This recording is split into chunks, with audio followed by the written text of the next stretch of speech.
Hello student, तो देखिए हम लोग इसके पिछले वीडियो यानी भाग 2 में अलैंगिक जनन और उससे संबंधित उसकी विधियों के बारे में पढ़ लिए थे। ठीक, इस वीडियो यानी भाग 3 में हम लोग पढ़ेंगे लैंगिक जनन। लैंगिक जनन किसे कहते हैं, लैंगिक जनन और लैंगिक जनन से होने वाली क्रियाओं के बारे में हम लोग पढ़ेंगे। ठीक, देखिए ये जो है बहुत बड़ा टॉपिक है, लेकिन इसको समझना आप लोगों को बहुत ज़रूरी है। देखिए लैंगिक जनन किसे कहते हैं, पहले आप लोग समझेंगे लैंगिक जनन किसे कहते हैं। यानी जनन की वह प्रक्रिया जिसमें दो विपरीत जनक भाग लेते हैं। जनन की वह प्रक्रिया जिसमें दो विपरीत जनक भाग लेते हैं लैंगिक जनन कहलाते हैं। यानी सुन लीजिए एक बार फिर से, यानी जनन की वह प्रक्रिया जिसमें दो विपरीत जनक भाग लेते हैं लैंगिक जनन कहलाते हैं। यानी दो विपरीत जनक, एक मेल और एक फीमेल, मेल और फीमेल। इससे पहले वीडियो यानी भाग 2 में आपको अलैंगिक जनन के बारे में बताए थे, तो वहाँ पर ये बात थी कि अलैंगिक जनन की वो प्रक्रिया है जिसमें सिंगल पेरेंटल बॉडी यानी एक ही जनक भाग ले रहा था। लेकिन लैंगिक जनन में क्या होता है कि जनन की वह प्रक्रिया जिसमें दो जनक भाग लेते हैं, जनन की वह प्रक्रिया जिसमें दो जनक भाग लेते हैं लैंगिक जनन कहलाते हैं। तो दो जनक लेंगे जब भाग, तो उसमें एक जनक जो है मेल होगा और एक जनक फीमेल होगा। देखिए इस चीज़ को हम लोग जो है समझते हैं। देखिए जनन की वह प्रक्रिया जिसमें दो विपरीत जनक भाग लेते हैं लैंगिक जनन कहलाते हैं। जनन की वह प्रक्रिया जिसमें दो विपरीत जनक भाग लेते हैं लैंगिक जनन कहलाते हैं। ठीक, लैंगिक जनन कहलाते हैं। देखिए दो विपरीत जनक, एक मेल होंगे और एक फीमेल, एक मेल और एक फीमेल, दो जनक जो है भाग लेंगे। ये दोनों विपरीत जनक हैं, दोनों क्या है, विपरीत जनक हैं। मेल से मेल गैमेट, मेल से मेल गैमेट और फीमेल से female gamete, female gamete. Male gamete का हिंदी होता है नर युग्मक, नर युग्मक, नर युग्मक। फीमेल गैमेट मीन्स होता है मादा युग्मक, मादा युग्मक। ठीक, फीमेल यानी मादा युग्मक, फीमेल गैमेट मादा युग्मक, मेल गैमेट नर युग्मक। जनन की क्रिया में मेल गैमेट और फीमेल गैमेट होता क्या है इसके बारे में जानते हैं। मेल गैमेट को जो है हम स्पर्म को कहते हैं। मेल गैमेट किसे कहते हैं, तो स्पर्म को। स्पर्म यानी शुक्राणु, स्पर्म यानी शुक्राणु, शुक्राणु को जो है हम मेल गैमेट बोलते हैं। और फीमेल गैमेट यानी ओवम, ओवम यानी अंडाणु, ओवम यानी अंडाणु। देखिए अंडाणु। मेल से मेल गैमेट, मेल गैमेट नर युग्मक, नर युग्मक यानी स्पर्म।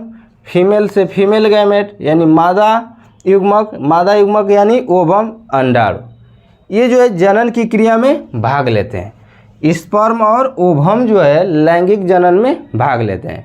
देखिए स्पर्म और ओवम आपस में मिलते हैं, स्पर्म और ओवम आपस में मिलते हैं तो उसे संलयन कहते हैं। जब मेल गैमेट यानी स्पर्म और फीमेल गैमेट यानी ओवम आपस में मिलते हैं तो उसे हम संलयन कहते हैं। देखिए यहाँ पर जो है क्या होगा, संलयन यानी फ्यूजन होगा, फ्यूजन।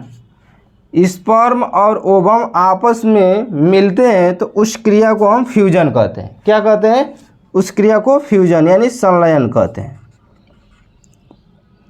संलयन समझने का प्रयास करेंगे बाबू, स्टेप बाय स्टेप एकदम। मेल गैमेट नर युग्मक, स्पर्म नर युग्मक में यानी स्पर्म, फीमेल गैमेट मादा युग्मक यानी ओवम अंडाणु। और जब स्पर्म और अंडाणु आपस में मिलते हैं तो उस क्रिया को हम फ्यूजन यानी संलयन कहते हैं। फ्यूजन यानी संलयन कहते हैं। संलयन के बाद जाइगोट बनता है, संलयन के बाद जाइगोट बनता है। संलयन के बाद क्या बनता है? जाइगोट। देखिए जाइगोट बनता है, जाइगोट। संलयन के बाद जाइगोट। जाइगोट मीन्स देखिए युग्मनज, युग्मनज। जाइगोट मीन्स युग्मनज, यानी जो है फ्यूजन के बाद क्या बनता है? युग्मनज बनता है। फ्यूजन के बाद क्या बनता है? यानी संलयन के बाद युग्मनज बनता है। युग्मनज के बाद एम्ब्राय बनता है।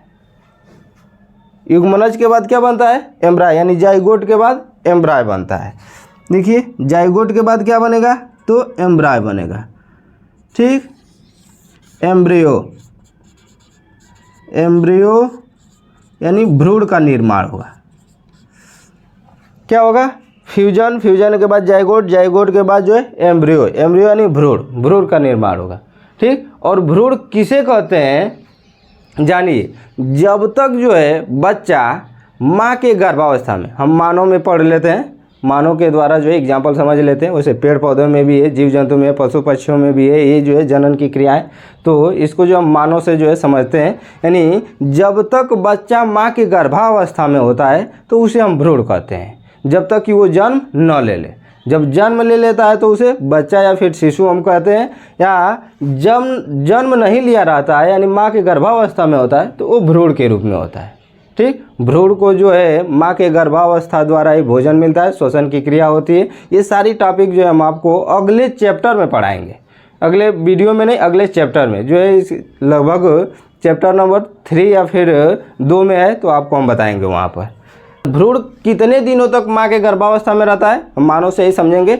भ्रूण जो है माँ के गर्भावस्था में 9 महीने और या फिर 9 मंथ 10 दिनों तक, 9 महीने या फिर 9 महीने 10 दिनों तक होता है। यदि माँ के गर्भ में कोई बच्चा यानी जो है लड़का पल रहा होता है तो 9 मंथ तक रहता है, और यदि माँ के गर्भावस्था में कोई लड़की पल रही होती है तो 9 महीना 10 दिनों तक रहता है, यानी 9 महीने 10 दिनों तक जो है लड़की का गर्भधारण मतलब रहता है। ठीक, यानी जो भ्रूण होता है, यदि उस भ्रूण में कोई लड़की होती है यानी तो माँ के गर्भ में वो 9 माह 10 दिनों तक होता है। ठीक, उसके बाद जो है 9 माह के बाद जो है बच्चा क्या कर लेता है? जन्म ले लेता है। ठीक, यही जो है जनन की क्रिया आपकी संपन्न होती है। एम्ब्राय के बाद क्या होता है? बेबी हो जाता है। एम्ब्राय के बाद बेबी हो जाता है। ठीक, बच्चा आ जाता है। क्लियर? तो ये रहा है आपका जनन की प्रक्रिया। ये पेड़ पौधे, जीव जंतु, पशु पक्षियों एवं मानव में सब में होता है लैंगिक जनन। ठीक, तो इसे जो है आप लोग नोट करिए।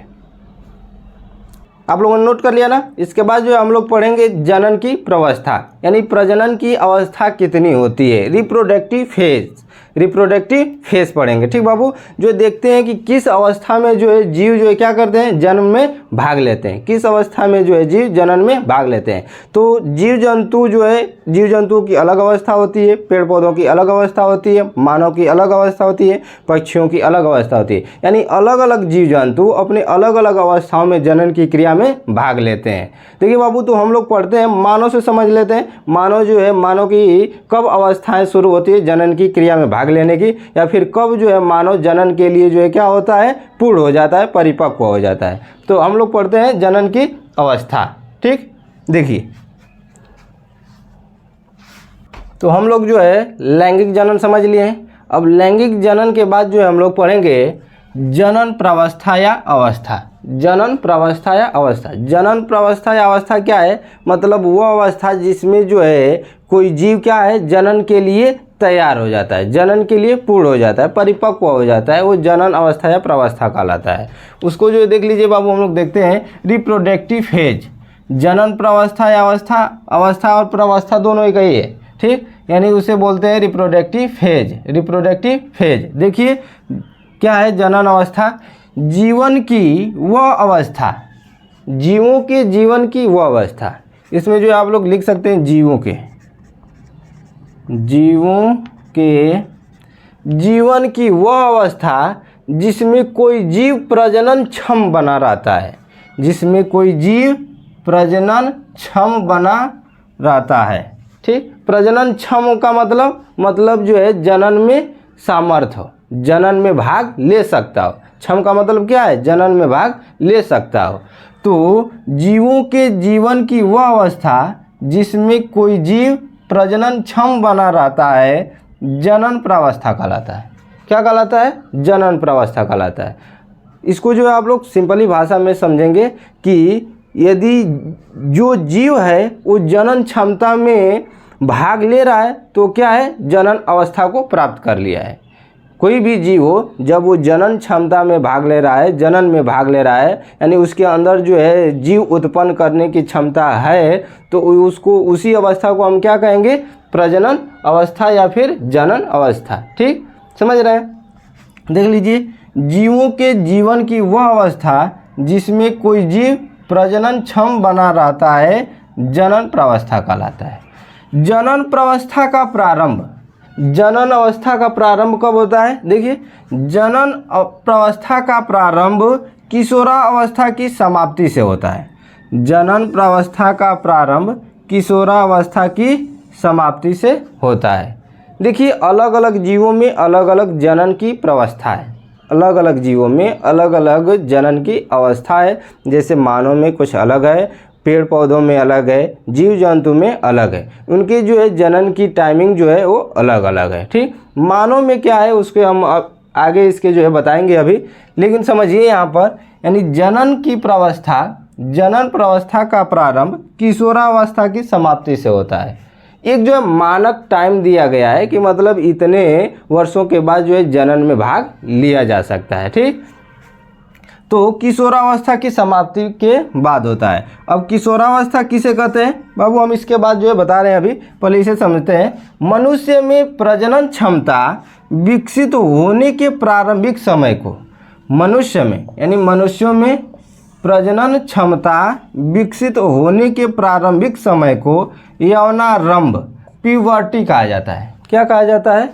मनुष्य में यदि जनन क्षमता उत्पन्न हो रहा है तो उसके प्रारंभिक समय को हम यौनारंभ कहते हैं। ठीक, यानी जो है प्यूबर्टी को प्राप्त कर लेते हैं। ठीक, यंग हो जाते हैं, यानी जनन में पूर्ण रूप से भाग ले सकते हैं। देखिए, मनुष्य में प्रजनन क्षमता विकसित होने के प्रारंभिक समय को यौनारंभ कहा जाता है। बात समझ में आ रही है? फिर से देख लीजिए एक बार। जनन प्रावस्था या अवस्था दोनों एक ही शब्द है। रिप्रोडक्टिव फेज, रिप्रोडक्टिव फेज जीवों के जीवन की वह अवस्था जिसमें कोई जीव प्रजनन क्षम बना रहता है, प्रजनन क्षम बना रहता है, जनन प्रावस्था कहलाता है। जनन प्रावस्था का प्रारंभ किशोरावस्था की समाप्ति से होता है। मनुष्य में प्रजनन क्षमता विकसित होने के प्रारंभिक समय को यौनारंभ कहा जाता है। मनुष्य में जनन क्षमता उत्पन्न करने वाले प्रारंभिक समय को हम क्या कहते हैं? यौनारंभ कहते हैं, प्यूबर्टी कहते हैं, यानी परिपक्व हो जाता है। यानी वो जीव क्या होता है? परिपक्व हो जाता है। ठीक, तो ये बातें आपको समझ में आ गई। इसके बाद जो हम लोग पढ़ेंगे किशोरावस्था। तो हम लोग जो किशोरावस्था को पढ़ लेते हैं, जुवेनिल फेज। किशोरावस्था को पढ़ लेते हैं यानी जुवेनिल फेज। इसके पहले जो हम आपको जनन प्रावस्था बता दिए हैं कि जनन में जनन की अवस्था कब होती है। ठीक, यहाँ पर जो हम लोग पढ़ते हैं किशोरावस्था, जुवेनिल फेज। किशोरावस्था किसे कहते हैं? देखिए, तो जीवों के जीवन काल का वह समय, जीवों के जीवन काल का वह समय जिसमें जीव प्रजनन के लिए परिपक्व हो जाते हैं। इसको समझिए, जीवों के जीवन काल का वह समय जिसमें जीव प्रजनन के लिए परिपक्व हो जाते हैं किशोरावस्था कहलाता है। समझने का प्रयास करेंगे, यानी जब कोई जीव प्रजनन के लिए परिपक्व हो जाता है तो उस अवस्था को हम किशोरावस्था कहते हैं। किशोरावस्था किसे कहते हैं? तो जब जीव यदि प्रजनन के लिए परिपक्व हो जाता है, यानी प्रजनन में जो एकदम सक्षम हो जाता है पूर्ण रूप से, तो उसे हम क्या कहते हैं? किशोरावस्था कहते हैं। ठीक, देखिए, यह अवस्था मानव में, मैं आपको बताया हूँ कि अलग अलग जीवों में, पेड़ पौधे में, पशु पक्षियों में यह अवस्था जो अलग अलग होती है, लेकिन मानव में अवस्था क्या होती है इसको हम लोग समझते हैं। यह अवस्था मानव में 12 से 18 वर्ष का होता है। 12 से 18 वर्ष का होता है। यह अवस्था मानव में 12 से 18 वर्ष का होता है। इस अवस्था में जीव के शरीर की लगभग पूरी ऊर्जा, इस अवस्था में जीव के शरीर की लगभग पूरी ऊर्जा शरीर की वृद्धि एवं विकास में सहायक होता है। इस अवस्था में यानी किशोरावस्था में एक ऐसा समय आता है कि शरीर की जितनी ऊर्जा होता है वो शरीर के विकास एवं वृद्धि में सहायक होता है। यानी उस समय यानी किशोरावस्था में सबसे ज़्यादा शरीर की वृद्धि एवं विकास होता है। मानव में जो मेल और फीमेल में अलग अलग टाइप के हार्मोन्स रिलीज होने लगते हैं। मेल में कौन से हार्मोन्स रिलीज होते हैं, फीमेल में कौन से हार्मोन्स रिलीज होते हैं, और ये क्या करते हैं कि शरीर के जो है वृद्धि एवं विकास में सहायक करते हैं। देखिए मानव में जो है यानी मेल में टेस्टोस्टेरॉन, मेल में टेस्टोस्टेरॉन नामक हार्मोन्स उत्पन्न हो जाता है। देखिए पहले तो हम आपको बता दें अवस्था क्या है मेल की अवस्था जो है जनन अवस्था 14 से लगभग जो है 13 से 14 वर्ष की अवस्था में जो है शुरू हो जाता है। जनन की अवस्था 13 से 14 वर्ष की अवस्था में शुरू हो जाता है। मेल में जनन की अवस्था 13 से 14 वर्ष की अवस्था में शुरू हो जाता है। 13 से 14 वर्ष की अवस्था में ही मेल में क्या होता है कि एक टेस्टोस्टेरॉन नामक हार्मोन्स उत्पन्न होता है। टेस्टोस्टेरॉन नामक हार्मोन्स उत्पन्न होता है जो लड़कों के यानी मेल के जो है शरीर में जो है वृद्धि एवं विकास कर देता है। उनके बीच जो है एक अट्रैक्शन हार्मोन्स उत्पन्न करने लगता है। इससे क्या होता है कि जो है बालक के जो है शरीर में जो है विकास हो जाता है, उसकी आवाज़ें चेंज हो जाती हैं, दाढ़ी मूंछ आने लगते हैं। ठीक, ये सारी चीज़ें जो है इसमें परिवर्तन होने लगता है टेस्टोस्टेरॉन के हार्मोन्स के कारण। ठीक, यही जो है अवस्था फीमेल में क्या होता है, फीमेल में यह अवस्था 12 से 13 वर्ष की अवस्था में शुरू हो जाता है। 12 से 13 वर्ष की अवस्था में। और फीमेल में कौन से हार्मोन्स रिलीज होते हैं, तो प्रोजेस्टेरॉन होते हैं।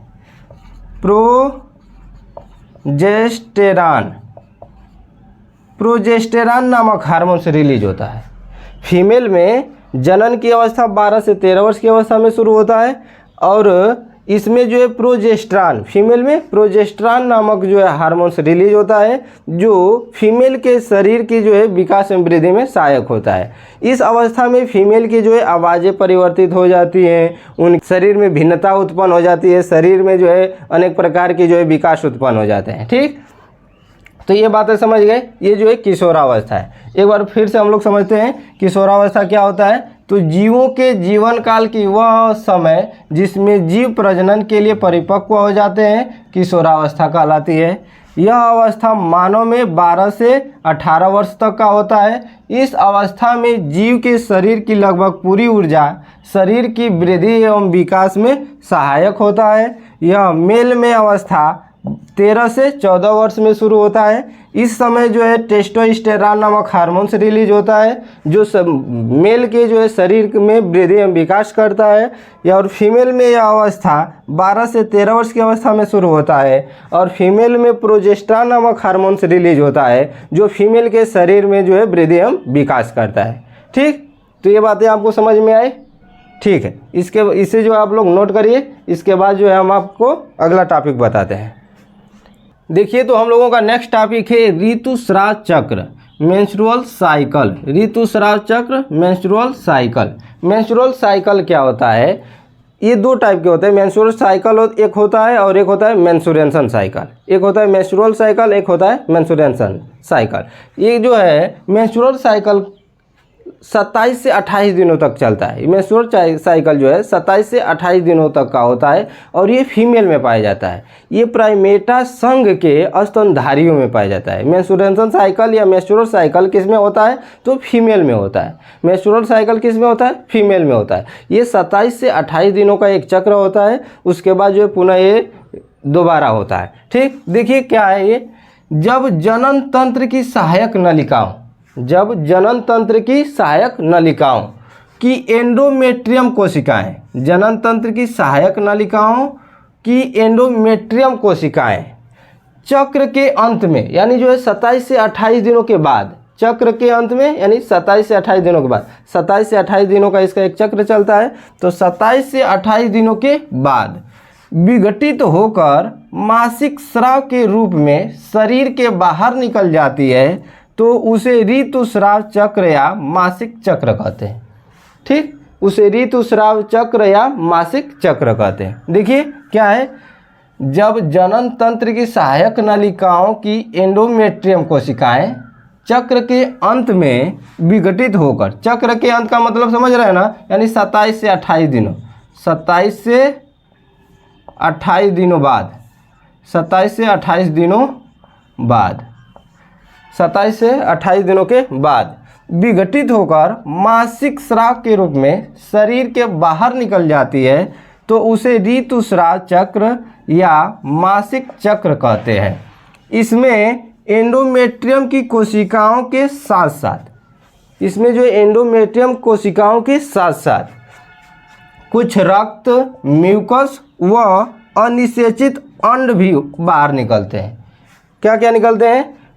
एंडोमेट्रियम की कोशिकाओं के साथ साथ कुछ रक्त, म्यूकस व अनिषेचित अंड भी बाहर निकल जाते हैं। देखिए ये जो है फीमेल में पाया जाता है।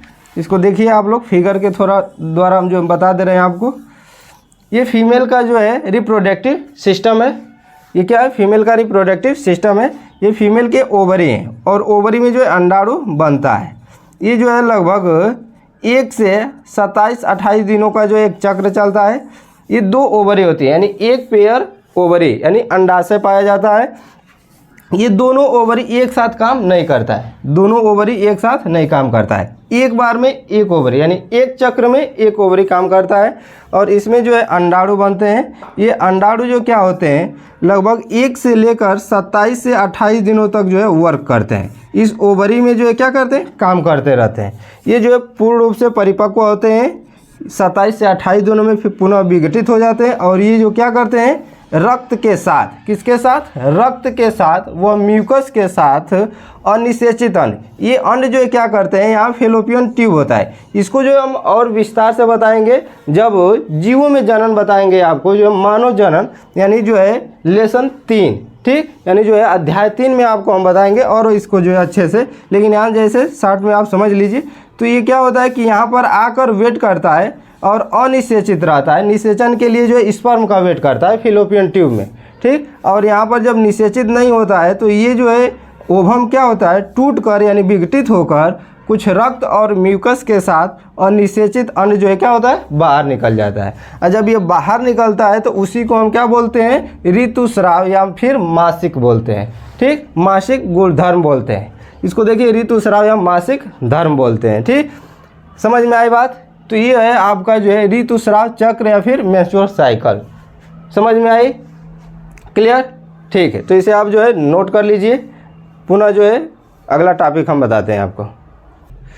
देखिए तो हम लोगों का नेक्स्ट टॉपिक है मध्यचक्र ओएस्ट्रस साइकिल। मध्यचक्र ओएस्ट्रस साइकिल यह भी एक प्रकार का ऋतुस्राव है। समझिए इसे, मध्यचक्र क्या है, तो यह भी एक प्रकार का ऋतुस्राव है जो पशु पक्षियों एवं जीव जंतुओं में पाया जाता है, जो गैर प्राइमेटा स्तनधारियों के अंतर्गत जो पशु पक्षी जीव जंतु आते हैं, तो ये जो है गैर प्राइमेटा स्तनधारियों के अंतर्गत पाया जाता है। इसमें क्या होता है कि जीव जंतु का कोई निश्चित प्रजनन काल नहीं होता है, कोई जो है निश्चित प्रजनन काल नहीं होता है कि कितने में जो है कितने टाइम में जो है प्रजनन के लिए वो क्या हो जाएंगे, तैयार हो जाएंगे, ठीक। तो ये जो है वर्ष भर चलता रहता है।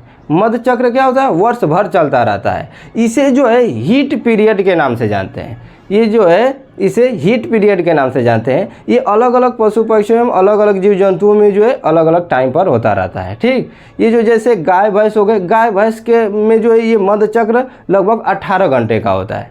गाय भैंसों में जो है ये मध्यचक्र कितने घंटों का होता है, लगभग 18 घंटों का होता है। देखिए इसको हम लोग समझ लेते हैं।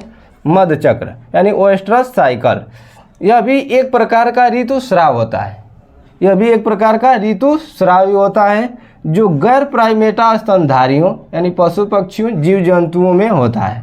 यह पूरे वर्ष भर चलता रहता है। यह पूरे वर्ष भर चलता रहता है क्योंकि पशु पक्षियों एवं जीव जंतुओं में कोई निश्चित प्रजनन काल नहीं होता है। कोई निश्चित प्रजनन काल नहीं होता है, यानी किस समय जो है प्रजनन के लिए वो तैयार हो जाएंगे। ठीक, इसका जो है कोई निश्चित प्रजनन काल नहीं होता है। इस चक्र को हीट पीरियड भी कहा जाता है। इस चक्र को यानी जो है ओएस्ट्रस साइकिल को हीट पीरियड के नाम से भी जाना जाता है। समझ में आई बात? बस ये जो है आप जो है इसे नोट कर लीजिए। हम लोगों का जो है अगला टॉपिक है, देखिए तो हम लोगों का जो अगला टॉपिक है संलयन यानी फ्यूजन है। अगला टॉपिक क्या है? संलयन या फ्यूजन। संलयन को हम क्या कहते हैं? फ्यूजन कहते हैं। संलयन किसे कहते हैं? तो जब नर युग्मक और मादा युग्मक आपस में मिलते हैं तो उस क्रिया को संलयन कहते हैं। जब नर युग्मक और मादा युग्मक यानी male gamete and female gamete, male gamete और फीमेल गैमेट आपस में जब मिलते हैं तो उस क्रिया को हम क्या कहते हैं? संलयन कहते हैं यानी फ्यूजन कहते हैं। देख लीजिए, जब जीवों के नर युग्मक व मादा युग्मक आपस में मिलते हैं तो उसे संलयन कहते हैं। देख लीजिए, जब जीवों के नर युग्मक व मादा युग्मक आपस में मिलते हैं तो उसे संलयन कहते हैं। इसके द्वारा युग्मनज का निर्माण होता है। इसके द्वारा किसका निर्माण होता है? यानी जो है मेल गैमेट और फीमेल गैमेट आपस में मिलकर युग्मनज यानी जाइगोट का निर्माण करते हैं। मेल गैमेट और फीमेल गैमेट आपस में मिलकर क्या बनाते हैं? जाइगोट बनाते हैं, युग्मनज बनाते हैं। युग्मनज के बाद कोशिकीय विभेदन के फलस्वरूप यानी जो है युग्मनज के बाद कोशिकाएं जो है क्या होती हैं? विभाजित होती हैं। और कोशिकाओं के विभाजन के बाद जो है भ्रूण का निर्माण होता है। किसका निर्माण होता है? एम्ब्राय का निर्माण होता है। क्लियर? देखिए, देख लीजिए, इसको हम समझा दें। जैसे क्या कर रहा है? जीवों के नर युग्मक व मादा युग्मक यानी एक मेल है और एक फीमेल, मेल और फीमेल दो जो है लैंगिक जनन के लिए जो है सहायक होते हैं। तो मेल में जो है क्या है? मेल गैमेट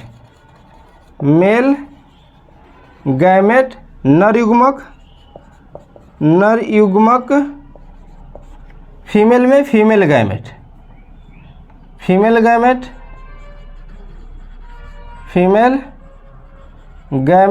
मादा युग्मक।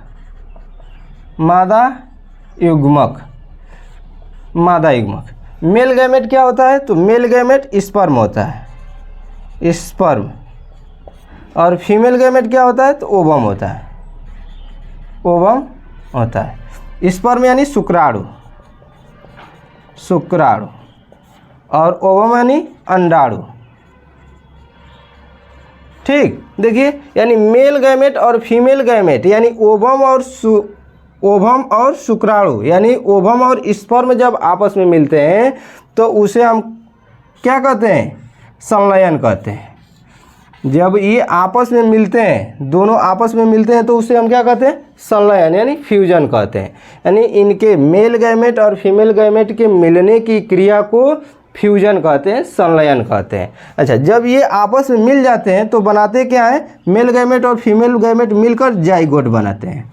जाइगोट का मतलब युग्मनज। ठीक, युग्मनज बनाते हैं। मेल गैमेट और फीमेल गैमेट आपस में मिलकर क्या बनाता है? युग्मनज बनाता है। युग्मनज के बाद क्या होता है? तो युग्मनज के बाद जो है एम्ब्रियॉय बनता है, भ्रूण का विकास होता है। युग्मनज के बाद एम्ब्रियॉय यानी भ्रूण का निर्माण होता है। और भ्रूण के बाद क्या होता है? संतान की उत्पत्ति होती है। देख लीजिए, जब जीवों के नर युग्मक व मादा युग्मक आपस में मिलते हैं तो उसे संलयन कहते हैं। इसके द्वारा युग्मनज का निर्माण होता है। युग्मनज के फलस्वरूप कोशिका विभाजन के फलस्वरूप भ्रूण का निर्माण होता है। यानी मेल गैमेट फीमेल गैमेट यानी नर युग्मक मादा युग्मक। नर युग्मक क्या होता है? स्पर्म होता है। मादा युग्मक ओवम होता है। तो स्पर्म और ओवम आपस में मिलकर जाइगोट बनाते हैं यानी युग्मनज बनाते हैं। युग्मनज के बाद क्या होता है? एम्ब्राय बनता है। और एम्ब्राय के बाद जो है क्या होता है? संतान की उत्पत्ति हो जाती है। तो ये है आपका संलयन। ठीक, क्लियर? नोट कर लीजिए इसे। देखिए, तो नेक्स्ट टॉपिक है हम लोगों का युग्मक जनन। देखिए बाबू, नेक्स्ट टॉपिक है क्या है? युग्मक जनन यानी गैमेटोजेनेसिस। गैमेटोजेनेसिस क्या होता है? तो युग्मकों के निर्माण व विभेदन की प्रक्रिया युग्मक जनन कहलाता है। युग्मकों के निर्माण व विभेदन की प्रक्रिया युग्मक जनन कहलाता है। एकदम छोटा सा टॉपिक है, इसको समझ लीजिए। क्या है? युग्मकों के निर्माण व विभेदन की प्रक्रिया युग्मक जनन कहलाता है। देखिए इसे, जब मेल गैमेट यानी स्पर्म और फीमेल गैमेट ओवम आपस में मिलते हैं, ये जब आपस में मिलते हैं यानी क्या करते हैं? फ्यूजन करते हैं, संलयन की क्रिया करते हैं।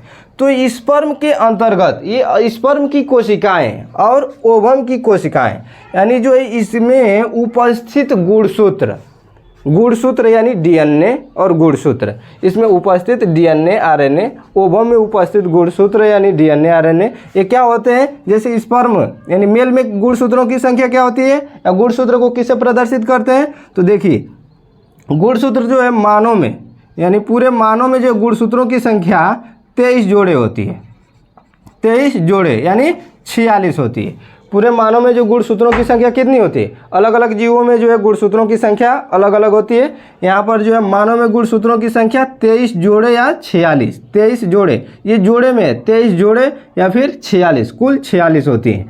तो इसमें जो है स्पर्म में गुणसूत्र को X और Y से डिनोट करते हैं और ओवम में गुणसूत्र को X और X से डिनोट करते हैं। तो यहाँ से जब ये स्पर्म के ये गुणसूत्र टूटकर आपस में मिलते हैं, क्या कर रहा है? युग्मकों के निर्माण व विभेदन का मतलब टूटना ठीक, की प्रक्रिया युग्मक जनन कहलाती है। तो यहाँ पर जो है यहाँ से विभाजित होकर ये स्पर्म से गुणसूत्र यानी X और Y आपस में विभाजित होकर यहाँ पर यदि X आ जा रहा है, सपोज दैट जो है हम स्पर्म से क्या ले रहे हैं? X ले रहे हैं, और फिर जो है ओवम से X है तो इसमें से हम एक X ले रहे हैं ठीक। तो जब X आपस में मिल गए यानी जो है ये स्पर्म की कोशिका विभाजित हो गई और विभाजित होकर क्या हुई, और ओवम की भी कोशिका विभाजित हुई और दोनों विभाजित होकर फिर मिली यानी जो है संलयन हुई। तो यहाँ पर जब X और X मिलता है तो यहाँ पर जनन की क्रिया होती है, और X और X क्या जन्म देता है?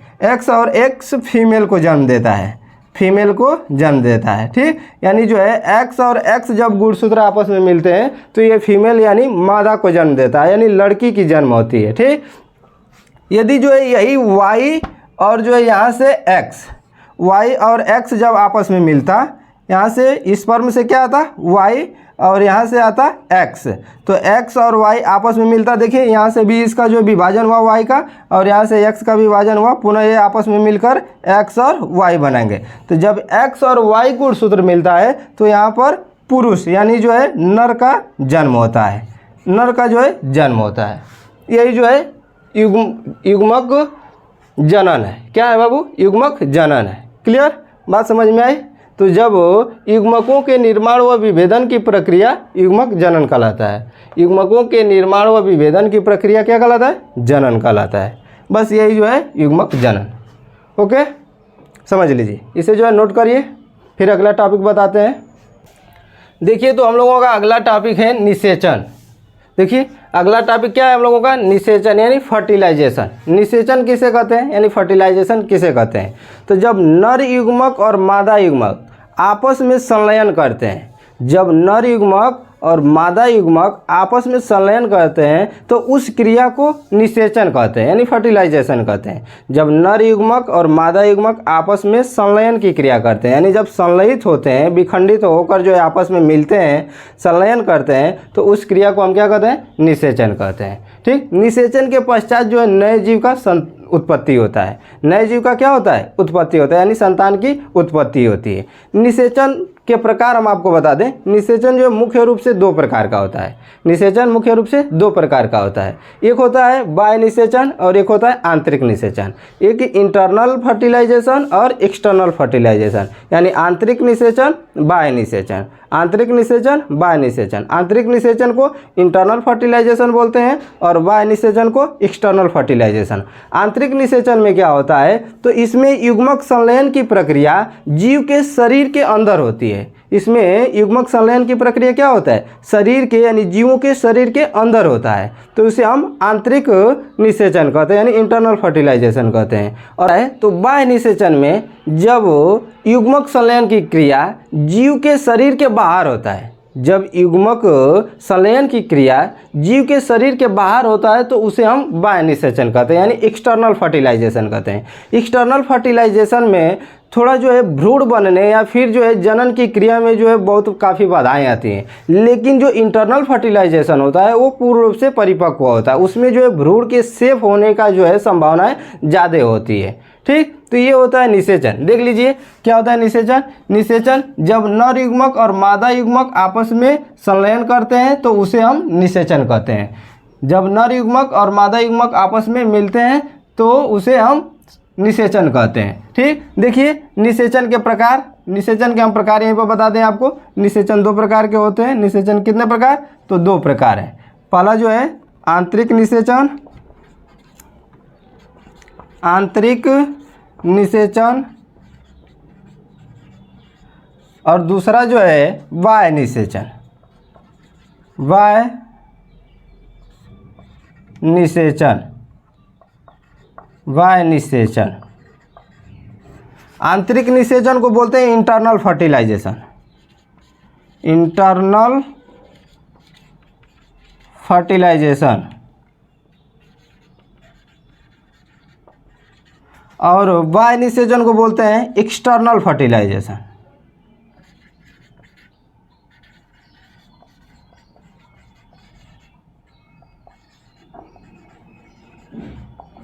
फर्टिलाइजेशन देखिए निषेचन के स्थान के आधार पर दो भागों में बांट दिया गया है निषेचन को, यानी इंटरनल फर्टिलाइजेशन और एक्सटर्नल फर्टिलाइजेशन। यानी इंटरनल फर्टिलाइजेशन में क्या होता है, इसमें जो है युग्मक का, नर युग्मक और मादा युग्मक क्या होता है, शरीर के अंदर यानी जीव के शरीर के अंदर संलयन की क्रिया करता है। और बाह्य निषेचन में क्या होता है कि इसमें नर और मादा युग्मक जो होता है वो शरीर के बाहर संलयन की क्रिया करता है। इसमें जो है भ्रूण के बचने की संभावना ज़्यादा होता है और इसमें जो है भ्रूण के बचने की संभावना कम होता है। ठीक, तो ये बातें आपको समझ में आ गई। ठीक है, तो इसे आप नोट कर लीजिए, बस इतना। देखिए तो हम लोगों का अगला टॉपिक है अनिषेक जनन। अगला टॉपिक है हम लोगों का अनिषेक जनन यानी पार्थेनोजेनेसिस। अनिषेक जनन यानी पार्थेनोजेनेसिस, पार्थेनोजेनेसिस। इसमें क्या होता है कि नर युग्मक और मादा युग्मक आपस में मिलते नहीं है। इसमें जो मादा युग्मक है बिना निषेचन के, यानी जो है उसमें स्पर्म जो है मिलता नहीं है, बिना निषेचन के ही जो है क्या होता है नए जीव की उत्पत्ति कर देता है। इसमें क्या होता है अनिषेक जनन में कि इसमें जो मादा युग्मक होता है वो निषेचित नहीं होता है और स्वतः जो है क्या करता है नए जीव की उत्पत्ति कर देता है। देख लीजिए क्या है, जब अंड कोशिका बिना निषेचित हुए ही युग्मक जनन तथा नए जीवों में विकसित हो जाता है।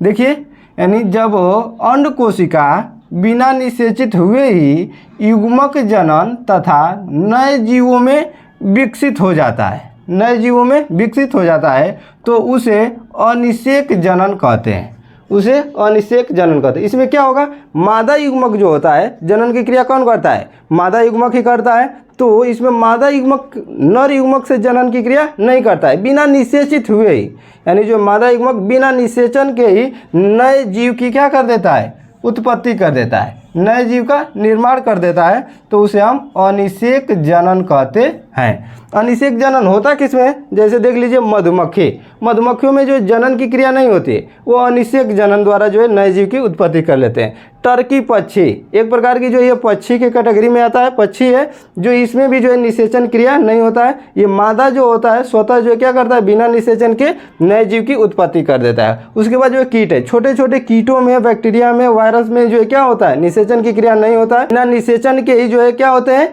नए जीव की उत्पत्ति हो जाते हैं, तो उसे हम क्या कहते हैं अनिषेक जनन। इसे नोट करिए। इसके बाद जो है इसके अगला टॉपिक बताते हैं आपको। टॉपिक क्या है, पौधों में जनन क्षमता।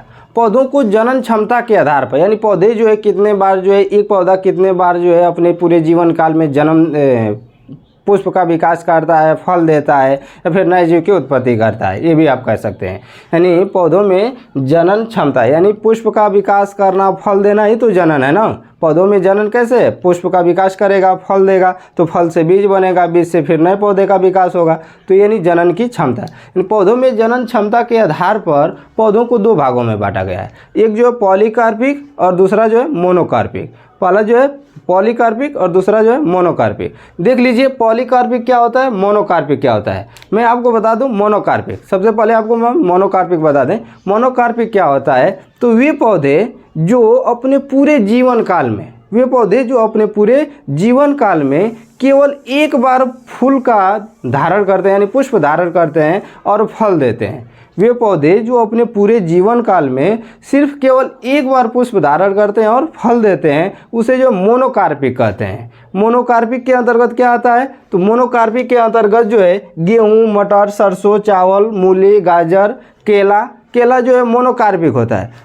केला अपने पूरे जीवन काल में एक यदि केले का पौधा है ना, तो वो सिर्फ एक बार में एक ही बार फल देता है, अपने पूरे जीवन काल में एक बार फल देता है। ये ना कि जो है केले के पौधे जो है उसी तरह से बच जाता है और पुनः वो फल दे दे, तो ऐसा संभव नहीं है। वो जो है अपने पूरे जीवन काल में एक केले का पौधा एक ही बार जो है जन्म देता है। तो मोनोकार्पिक क्या हुआ, समझ में आई बात।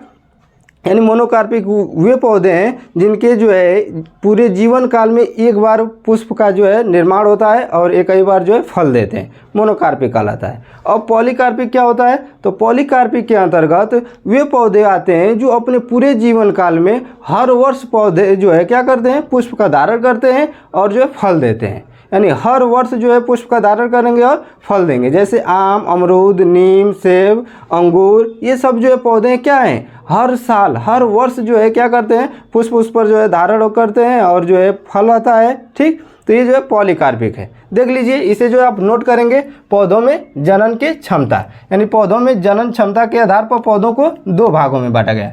पौधों को दो भागों में बांटा गया, पहला जो है मोनोकार्पिक और दूसरा जो है पॉलीकार्पिक। मोनोकार्पिक किसे कहते हैं, तो जो पादप अपने जीवन काल में केवल एक बार पुष्प धारण करते हैं और फल देते हैं, मोनोकार्पिक कहलाते हैं। यानी जो पादप अपने जीवन काल में केवल एक बार पुष्प धारण करते हैं और फल देते हैं, मोनोकार्पिक कहलाते हैं। जैसे गेहूँ, मटर, सरसों, चावल, मूली, गाजर, मक्का, गोभी, दाल, केला, बाँस।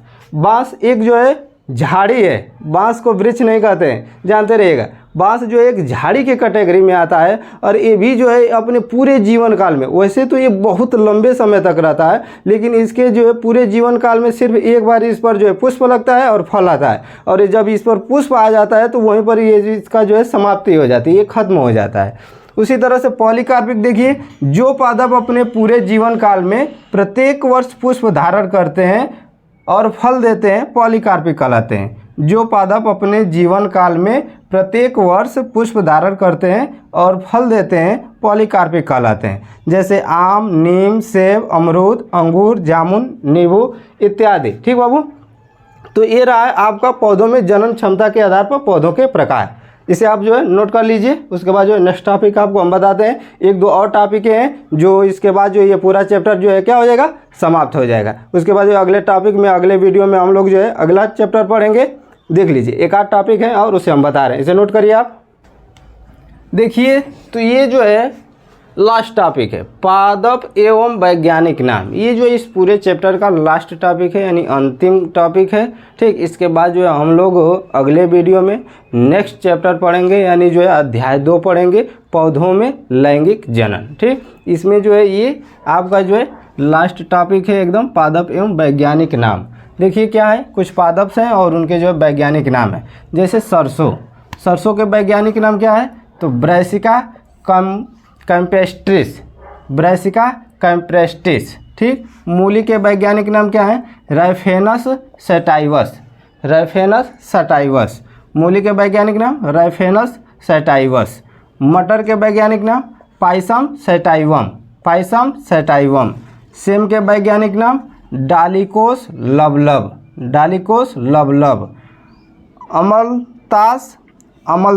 अमलतास एक पौधा है, ठीक, जो अधिक से जो है अधिक प्रयोग किया जाता है, जड़ी बूटियों में या दवाओं के प्रयोग में जो है किया जाता है इसका। देखिए, अमलतास का जो है वैज्ञानिक नाम केसिया फिस्टुला। उसके बाद जो है गुड़हल का वैज्ञानिक नाम हिबिस्कस रोजा